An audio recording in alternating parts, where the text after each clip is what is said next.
बसाप्पाची वाडी नाईक वस्ती तालुका कवठेमहांकाळ इथं काही दिवसांपूर्वी नागरिकांना मगर दिसल्यानं वन विभागानं तत्काळ सज्जता दाखवत परिसराची पाहणी केली।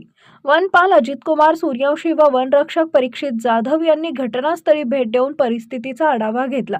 नागरिकांनी घाबरून न जाता खबरदारी घ्यावी असं आवाहन वन विभागातर्फे करण्यात आलं आहे।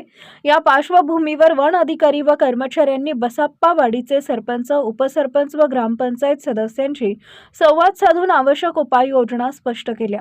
मगरीचा वावर असलेल्या ठिकाणी विनाकारण जाऊ नये, जनावरे काठावर बांधू नयेत, लहान मुलांना एकटं सोडू नये अशा सूचना देणारे फलक लावण्यात आले आहेत। तसेच मगरीच्या हालचालींवर लक्ष ठेवण्यासाठी वन मजुरांची तात्पुरती नेमणूक करण्यात आली आहे। 26 नोव्हेंबरपासून मगरीचा वावर आढळून आला नसला तरी नागरिकांच्या मागणीनुसार आणि कोणताही अनुचित प्रकार घडू नये म्हणून वन विभागानं त्या ठिकाणी मगर पकडण्यासाठी पिंजरा उभारलाय। उपवन संरक्षक सागर गवते व सहाय्यक वन संरक्षक नवनाथ कांबळे यांच्या मार्गदर्शनाखाली वन परिक्षेत्र अधिकारी सर्जेराव सोनावडेकर, वनपाल, वनरक्षक रेस्क्यू टीमचे सदस्य सचिन साळुंखे, किरण नाईक, रुपेश साळुंखे, निखिल सुतार तसेच वन मजूर व कर्मचारी सतत परिस्थितीवर लक्ष ठेवून आहेत। ग्रामपंचायत व वन विभागानं नागरिकांना मगरीचा वावर असलेल्या क्षेत्रात न जाण्याचे व सतर्क राहण्याचे आवाहन केले आहे।